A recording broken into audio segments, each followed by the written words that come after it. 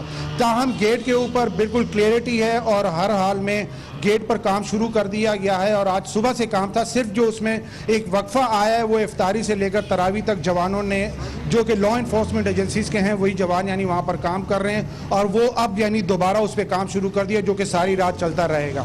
اچھا، اس دوران کوئی رد عمل تو سرحد کے اس پار سے نظر نہیں آیا ہے؟ آج کمپیریٹیولی اگر ہم یہ کہیں کہ گزشتہ جو 3-4 روز سے جس طرح کی حالات تھے یا ٹینشن تھی، آج کمپیریٹیولی دوسری طرف سے بھی خاموشی ہے، اور ظاہر ہے کہ جب اس طرف سے خاموشی ہی رہے گی اگر افغانستان کی سائڈ سے کچھ نہیں ہوتا، کیونکہ یہاں سے اسی وقت کارروائی کی گئی کہ جب پہلے وہاں سے فائر کیا گیا کہ جس میں ہم نے دیکھا کہ ایک میجر رینک کے وہ بھی شہید ہوئے، اور اسی طرح اب تک جو ہمارے پاس اطلاعات ہیں وہ یہ ہیں کہ 19 جوان جو کہ مختلف ان کو انجریز آئی ہیں وہ اب تک اس کارروائی میں افغانستان کی طرف سے جو کارروائیاں ہوتی رہی ہیں اور فائرنگ ہوتی رہی ہے اس میں وہ زخمی ہوئے ہیں۔ تو اب یعنی آج کمپیریٹیولی آج جو ہے وہ کہا جا رہا ہے، اور کسی قسم کی اس طرح کی اطلاعات نہیں آئی کہ ہیوی ویپنز یا ایون یعنی لائٹ مشین گنز جو ہیں وہ یوز ہوئی ہوں۔ جی بہت بہت شکریہ صفی اللہ گل، ہمیں بتا رہے تھے آج کی تازہ ترین صورتحال۔ اس پورے مسئلے کو سمجھنے کی کوشش کرتے ہیں، آپ کو بھی سمجھاتے ہیں یہ تورخم بارڈر کے حوالے سے جو مسئلہ کھڑا ہوا ہے پاکستان اور افغانستان کا، یہ ہے کیا، اس کے اثرات کیا ہو سکتے ہیں پاکستان کی اپنی سلامتی پر اور اس خطے کے حوالے سے۔ اس کے لیے ہم نے دعوت دی ہے، ہمیں جوائن کر رہے ہیں جناب رستم شاہ محمد جو پاکستان کے افغانستان میں سفیر بھی رہ چکے ہیں۔ بہت بہت شکریہ محمد صاحب۔ پاکستان اور افغانستان کے درمیان تعلقات ویسے بھی مثالی نہیں ہے، کافی کشیدہ ہے پچھلے کئی مہینوں سے، اب یہ مسئلہ بھی آ گیا جس میں کہ دونوں اطراف سے فائرنگ بھی ہوئی ہے، کتنا بڑا یہ کنسرن ہے؟ یہ دیکھیے یہ واقعہ نہیں ہونا چاہیے تھا. پاکستان کا یہ دعویٰ ہے کہ انہوں نے افغان حکام کو اعتماد میں لیا تھا گیٹ بنانے کے حوالے سے. اگر ایسا ہی ہے تو پھر ان کو مشتعل نہیں ہونا چاہیے تھا، کیونکہ ماضی میں بھی ایسے ہوتا رہا ہے کہ پاکستان اپنی حدود میں، افغانستان اپنی حدود میں جب بھی کوئی نئی تعمیر کرتا، کوئی گیٹ وغیرہ بناتا، کوئی اسٹرکچر کھڑا کرتا، تو سرحدی حکام کو دوسری جانب اعتماد میں لیا جاتا. یہ ایک روایت رہی ہے پچھلے 70 سال سے پاکستان افغانستان کے بارڈر کے حوالے سے. اب پاکستان یہ کہہ رہا ہے کہ ہم نے وہی کیا، ہم نے ان کو اعتماد میں لیا اور ان کو یہ بھی بتایا کہ جون میں یہ تعمیر شروع ہوگی. اس کے باوجود انہوں نے اگر حملہ کیا یا فائرنگ کی تو یہ بلا جواز ہے. میں سمجھتا ہوں کہ ایک کمیشن کو تشکیل دینا چاہیے کہ ساری باتیں دیکھیں اور پھر ذمہ واری فکس کرے کہ کہاں سے لیپسز ہوئی ہیں، کس نے پہل کی ہے اور کہاں غیر ذمہ دارانہ رویے کا مظاہرہ کیا گیا ہے، جس کے نتیجے میں قیمتی جانیں ضائع ہو گئی ہیں.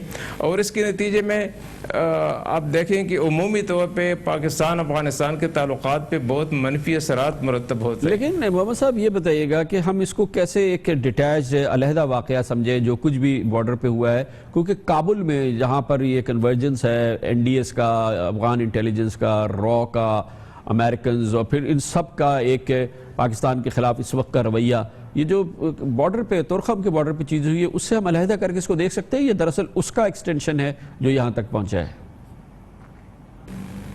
کوئی نہیں جی، اس کا کابل سے کوئی تعلق نہیں ہے. اس کا بیرونی قوتوں سے تو آپ چھوڑیں، کابل کی حکومت سے بھی اس کا کوئی تعلق نہیں ہے. یہ سرحدی تنازعات ہیں، سرحد میں جنم لیتے ہیں، سرحد میں ان کو ریزالو کیا جاتا ہے.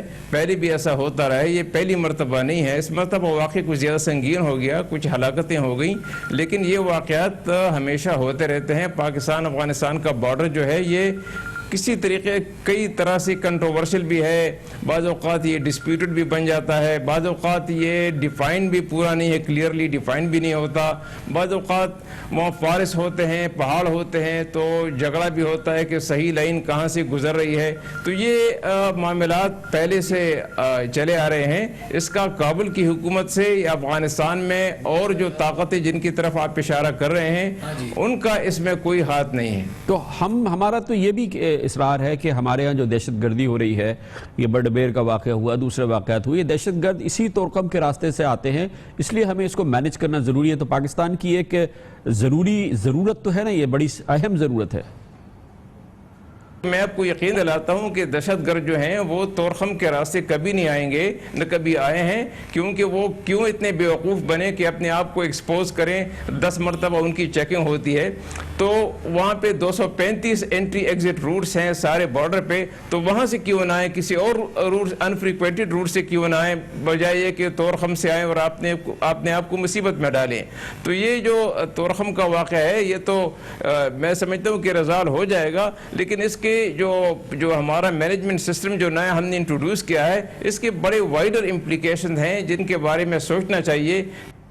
بہت بہت شکریہ جناب رستم شاہ محمد ہمارے ساتھ موجود تھے. خبر سے بریک اور اس کے بعد ذکر کریں گے کہ ملک کے اندر اس وقت جو ہمارے لیے مسائل ہیں ان میں ایک بڑا مسئلہ یہ ہے کہ پاکستان میں طویل عرصے سے قومی مردم شماری نہیں ہوئی ہے، سینسس نہیں ہوئی ہے، ہمارے پاس صحیح فگرز نہیں ہے اپنی آبادی کے حوالے سے، اس کے بریک اپ کے حوالے سے ہم اپنی پلاننگ نہیں کر سکتے، اپنے ریسورسز ایلوکیٹ نہیں کر سکتے. یہ بہت اہم مسئلہ. اور اس سے اور بڑی اہم مسئلے کی بات یہ ہے کہ حکومت کہتی ہے کہ اب شاید مزید 1 سال وہ مردم شماری نہ کرا سکے. یہ اچھی خبر نہیں ہے. اس پر بات کرتے ہیں چھوٹے سے وقفے کے بعد.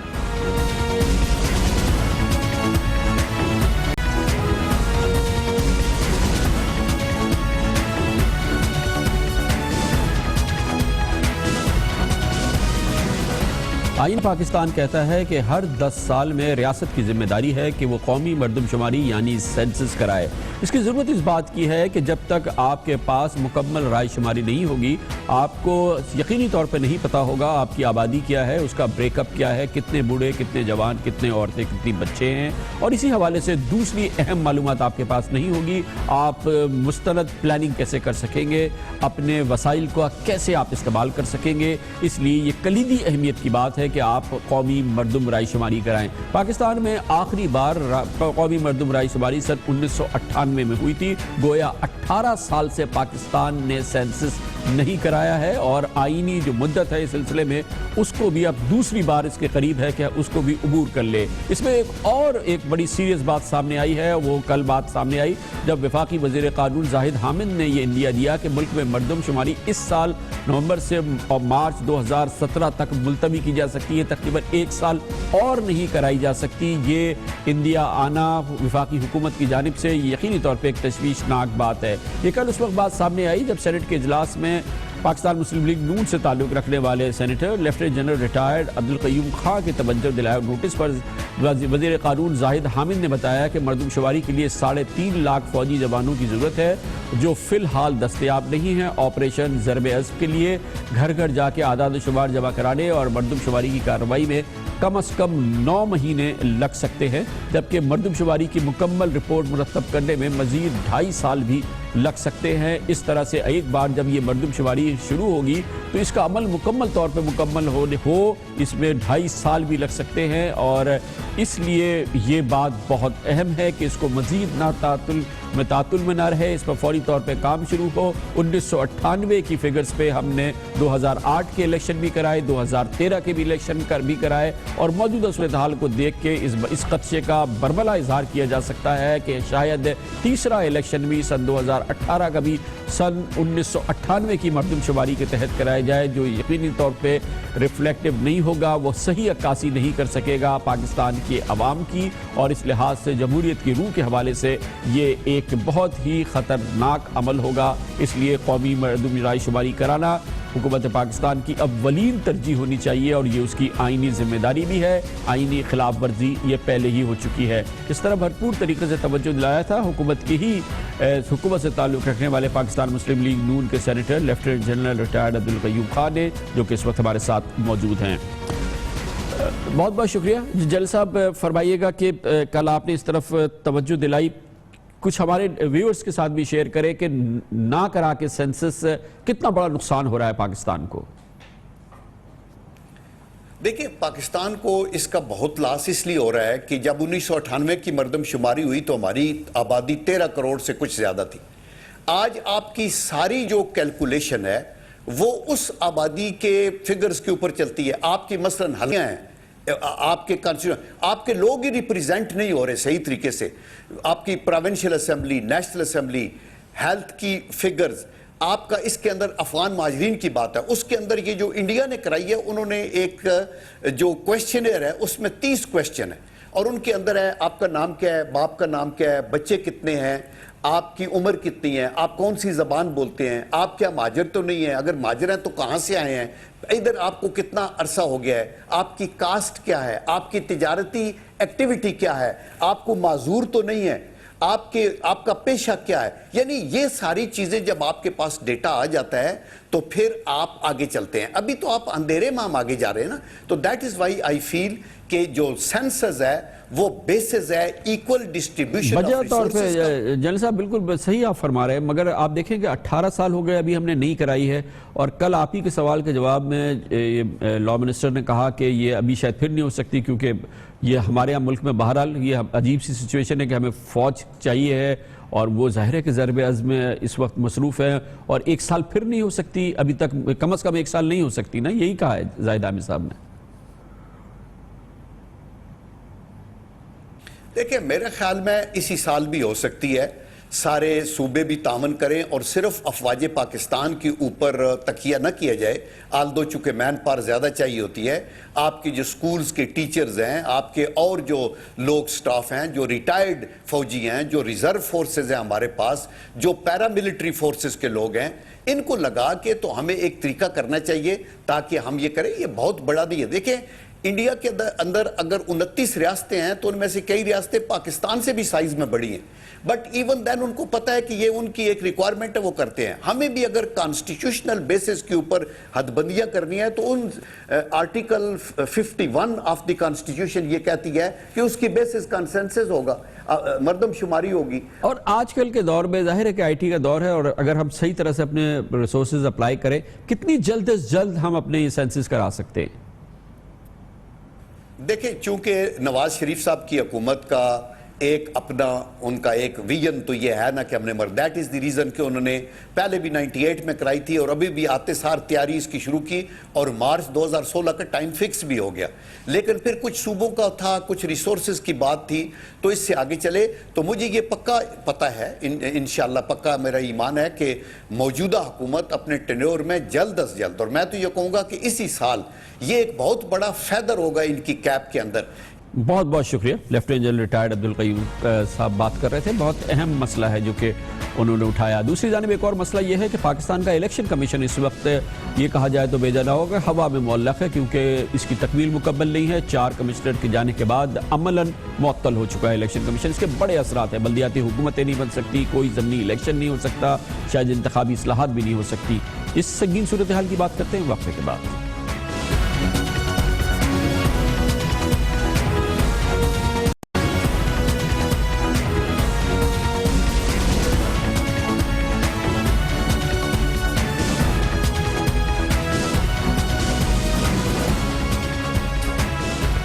پاکستان میں کہاں ہوتا ہے کہ پہلے سے تیاری کر لی جائے. پتہ ہوتا ہے کہ ایک ٹرم کے آفیشل کسی وقت پہ ان کو ریٹائر ہونا ہے, اس سے پہلے اس کے ریپلیسمنٹ تیار کر لیا جائے. اہم سرکاری عہدوں کے لیے بھی ایسا ہوتا ہے, آفیشل ریٹائر ہو جاتا ہے, اس کے بغیر اس کی ریپلیسمنٹ تیار نہیں ہوتی ہے. یہی اس وقت صورتحال ہے اور یہ ایک بہت بڑا مسئلہ ہے الیکشن کمیشن کے حوالے سے, جس کے چاروں صوبائی ممبرز اپنی آئینی مدت مکمل ہونے پہ 5 روز قبل ریٹائر ہو چکے ہیں, جس کے بعد اس وقت الیکشن کمیشن عملاً ہم کہہ سکتے ہیں کہ ہوا میں معلق ہے اور اس کے اثرات بھی سامنے آنے شروع ہو گئے ہیں. اس وقت بلدیاتی الیکشن تو ہو چکے ہیں پورے پاکستان میں, حکومتوں کا دور دور تک اس وقت آپ کو نظر نہیں آ رہی ہیں. اور اس پوری صورتحال میں اس وقت سندھ میں میئرز, ڈپٹی میئرز اور چیئرمین وغیرہ کے ہونے والے الیکشن اور بلدیاتی نمائندوں کے جو حوالے سے جو اب عوامل شروع ہونے تھے, جو حکومتیں بننی تھی, وہ اچانک معطل ہو گئی ہیں, جس کا اظہار کل کراچی میں دیکھنے میں بھی آیا.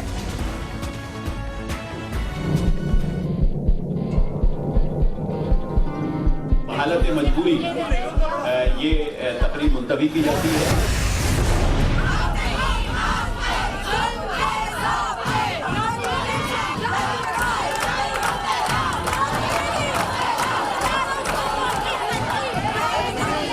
ہم آج ایک بھرپور احتجاج سیوک سینٹر پہ بھی ریکارڈ کرانا چاہتے ہیں. آپ سب لوگ چلیں گے ہمارے ساتھ.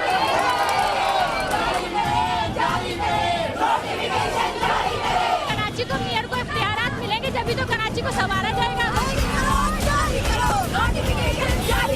خواتین کو روزی کی حالت میں صبح 10 بجے سے بٹھال رہے ہیں, وہ انتظار میں بیٹھی ہیں کہ ووٹ لیں گے.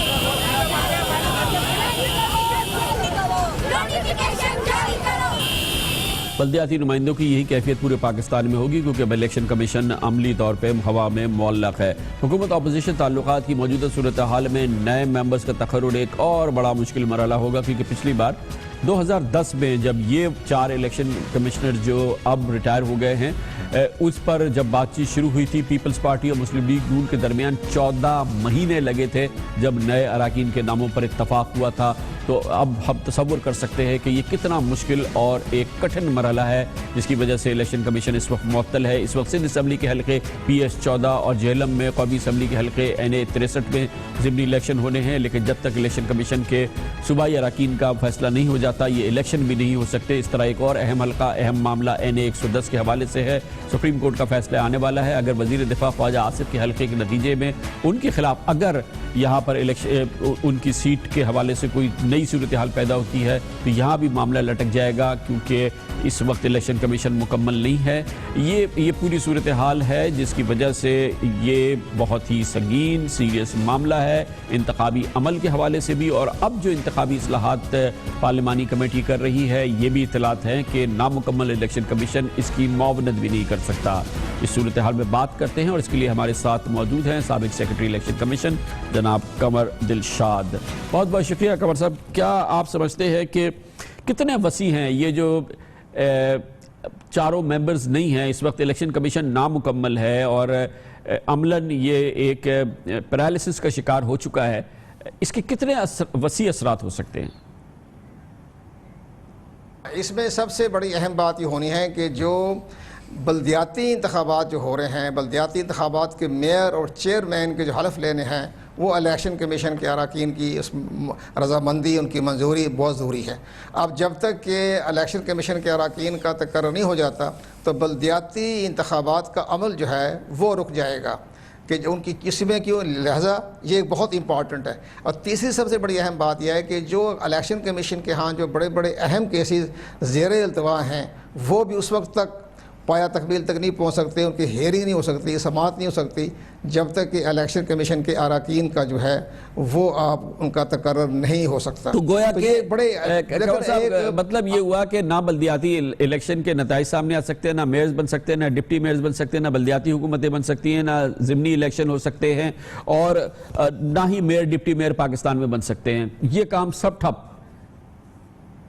یہ ظاہر ہے کہ اس میں لکھا ہوا نا کہ یہ الیکشن کمیشن، لیکن الیکشن کمیشن جو ہے وہ انہوں نے یہ تمام بلدیاتی انتخابات بھی کروانے ہوتے ہیں، اور یہ اسی طرح الیکشن اتنے بھی آنے ہیں، بائی الیکشن ہونے ہیں، اس پر بھی ہمارے الیکشن کمیشن کی منظوری لازمی ہے. ٹھیک ہے، اختیارات تو انہوں نے چیف الیکشن کمیشن کو دے دیے ہیں، لیکن الیکشن کمیشن کے اراکین کی منظوری جو ہے وہ تمام مرحلوں میں آئینی طور پر لازمی ہے، مینڈیٹری ہے. تو اس لحاظ سے الیکشن کمیشن جو ہے جب تک کہ ہماری تکمیل نہیں ہو جاتا تو غیر فعال رہے گا. اپنے روزمرہ کے جو مسائل جو وہ حل کر سکتا ہے، کیونکہ انہوں نے اختیارات دے دیے ہیں کہ آپ کے مالیاتی بھی، انتظامی بھی اور دیگر جو مسائل ہوتے ہیں اس کو تو اختیارات الیکشن کمیشن کو ڈیلیگیٹ کر دیے گئے ہیں. لیکن جو بڑے بڑے اہم جو آئینی مسائل ہیں، قانونی جو ان کے مرحلے آئیں گے، مثال کے طور پر انتخابات جو ہونے ہیں، اس کے لیے ضروری ہے کہ ہمارے الیکشن کمیشن کا مکمل ہونا بہت لازمی اور مینڈیٹری ہے آئینی لحاظ سے. بہت بہت شکریہ جناب کنور دلشاد ہمارے ساتھ موجود تھے. کنور سے بریک اور اس کے بعد ذکر کرتے ہیں کراچی والوں کے لیے ایک بہتر خبر یہ آئی ہے کہ کراچی کے لیے طویل عرصے کے بعد ایک پانی کا بڑا منصوبہ K4 پروجیکٹ آج اس کی ابتدا ہو گئی ہے. 2 سال لگے ہیں اس پروجیکٹ کو شروع ہوئے ہوئے، اس کو کنسیو کیے ہوئے.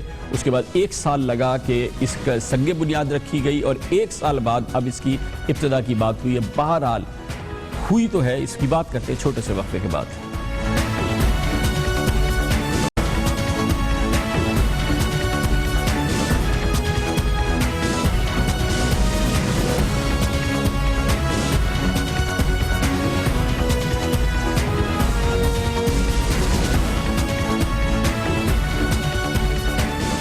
کراچی کے بڑے سے بڑے مسائل میں ایک بہت بڑا مسئلہ پانی کی شدید قلت ہے، جس کا کہ سامنا کراچی والے مسلسل کر رہے ہیں، کافی طویل عرصے سے کر رہے ہیں. اب اسے پورا کرنے کے لیے ایک منصوبہ جسے K4 کا نام دیا گیا ہے، اس کی ابتدا کی گئی ہے. آج اس کا افتتاح ہوا ہے. باقاعدہ یہ اربوں روپے کا منصوبہ ہے جس کا اعلان تو سن 2014 میں 2 سال پہلے کر دیا گیا تھا.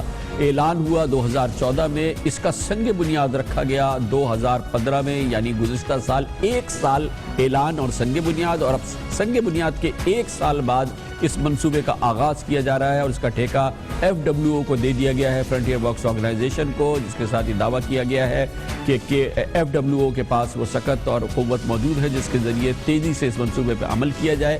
K4 اسکیم کے پہلے مرحلے میں کراچی شہر کو 26 کروڑ گیلن پانی مہیا کیا جائے گا، جو کہ ایک بہت بڑا منصوبہ ہے.